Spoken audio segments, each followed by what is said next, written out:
क्या अगले 48 घंटे में युद्ध रुक जाएगा? सही सुन रहे हैं आप, क्या अगले 48 घंटों में युद्ध रुक जाएगा?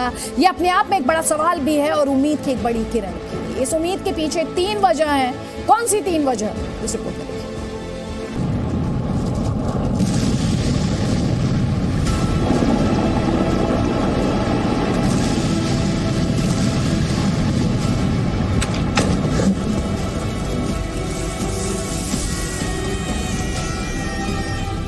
रूस और यूक्रेन के बीच जंग को 2 हफ्ते पूरे हो चुके हैं और अब जाकर उम्मीद जगी है कि शायद जंग थम जाए। तो क्या 48 घंटे में वॉर खत्म माना जाए? इस सवाल का जवाब देने से पहले आपको वॉर के 14वें दिन आए कुछ नए वीडियो दिखाते हैं। इस वीडियो में क्या हुआ, अब इसकी पूरी कहानी समझिए। सड़क पर जा रही ये ब्राउन कलर की कार है और इस कार पर टैंक से फायरिंग हो रही है। 1, 2, 3। शुरू में 3 बार फायरिंग हुई लेकिन कार का कुछ नहीं बिगड़ा। उसके बाद टैंक कार के बिल्कुल सामने आ गया और उसके बाद हुई पहली फायरिंग में ही कार के परखच्चे उड़ गए।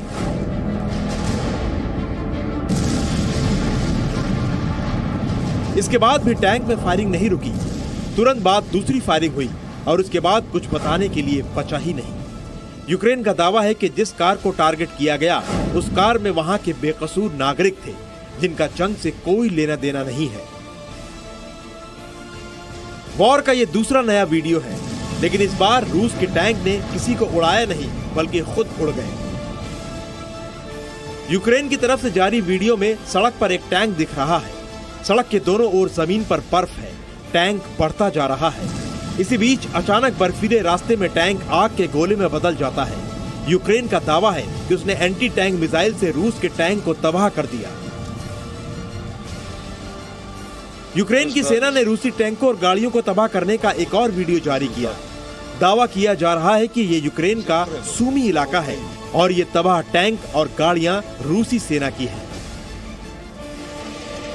और यूक्रेन की सड़कों पर दौड़ते रूसी टैंक की ये तस्वीरें ऐसी हैं जिसे देखकर सिर्फ यूक्रेन नहीं पूरी दुनिया डर गई। इस टैंक पर ये लाल झंडा देख रहे हैं आप, ये पूर्व सोवियत संघ रूस का झंडा है। सोवियत संघ का मतलब समझिए, अखंड रूस।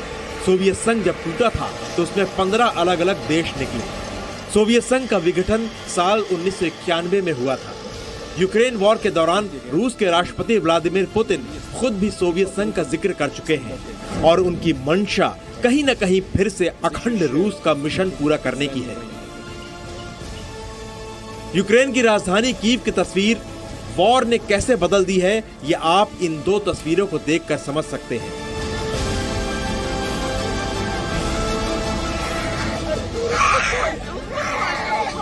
और अब तबाही के बीच इस बच्चे को देखिए।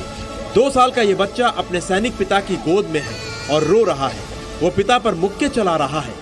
पिता चॉकलेट दे रहे हैं लेकिन बच्चे को चॉकलेट नहीं चाहिए। उसे जो चाहिए वो ये जंग उससे छीन रही है। ऐसी न जाने कितनी कहानियां हैं यूक्रेन की मिट्टी में। लेकिन अब आपको करोड़ों जिंदगियों को बचाने की उम्मीद वाली खबर बताते हैं। यूक्रेन के राष्ट्रपति ज़ेलेंस्की के 2 बड़े बयान वॉर खत्म होने की उम्मीद जगा रहे हैं। Війну треба закінчувати. Треба сідати за стіл переговорів, але чесних і предметних в інтересах людей, а не застарілих вбивчих амбіцій. ज़ेलेंस्की ने 24 घंटे में 3 बड़ी बातें कही जो वॉर खत्म करने के लिहाज से अहम साबित हो सकती है। पहली बड़ी बात कि यूक्रेन रूस के साथ अगले दौर की बातचीत की तैयारी कर रहा है ताकि शांति कायम हो सके। दूसरी बड़ी बात, वो दोनेत्स्क और लुहांस्क पर भी बातचीत के लिए तैयार है। तीसरी और सबसे बड़ी बात, यूक्रेन नेटो में शामिल होने की ओर नहीं देख रहा। दूसरी और तीसरी बड़ी बात उन्होंने एक निजी चैनल को दिए इंटरव्यू में कही। रूस के खिलाफ युद्ध में जिस तरह ज़ेलेंस्की की बार बार अपील करने के बाद भी नेटो ने यूक्रेन की सैन्य मदद नहीं की, उससे ज़ेलेंस्की नाराज है। ज़ेलेंस्की ने यह भी कहा कि वो एक ऐसे देश के राष्ट्रपति नहीं बनना चाहते जो घुटनों पर गिरकर भीख मांग रहा हो। नेटो हमें गठबंधन में शामिल नहीं करना चाहता, वो रूस से डरता है। Люди, які загинуть від цього дня, загинуть також і через вас, через вашу слабкість, через вашу роз'єднаність. Усе, на що спромігся Альянс на сьогодні, це провести через систему своїх закупок 50 тонн диспалива для України. Мабуть, для того, щоб ми могли спалити Будапештський меморандум. अमेरिका और ब्रिटेन को लगता है कि अगर नेटो यूक्रेन को सैन्य मदद देगा तो दो देशों का युद्ध विश्व युद्ध में बदल सकता है। ऐसे में जेलेंस्की के तेवर अब नरम पड़ने लगे हैं और ऐसे संकेत मिल रहे हैं कि पुतिन की शर्तों पर वो बात करने के लिए तैयार है।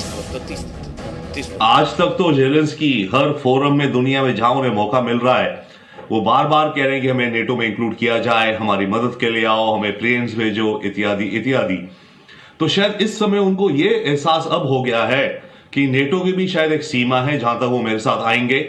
तो एक तो वो इस सीमा, इस लिमिट को एक्सप्रेस कर रहे हैं अपनी disappointment, but at the same time वो फिर भी प्रयास कर रहे हैं ये कह करके कि अब हम नहीं चाहते नेटो में जाना, बल्कि वो ये कहना चाह रहे हैं कि नेटो वालों, हमने तो पूरा दम लगा लिया, अब तुम्हारा दायित्व बनता है कि हमें आकर के हेल्प करो और इनवाइट करो हमें नेटो ज्वाइन करने को। 10 मार्च की तारीख हो सकता है कि टर्की से भी कोई अच्छी खबर लेकर आए, क्योंकि वॉर पर रूस और यूक्रेन के विदेश मंत्रियों की बैठक टर्की में ही है। अगर बातचीत का परिणाम सकारात्मक रहा तो जंग 48 घंटे में खत्म हो सकती है। कीव से अनस मलिक के साथ ब्यूरो रिपोर्ट, जी मीडिया।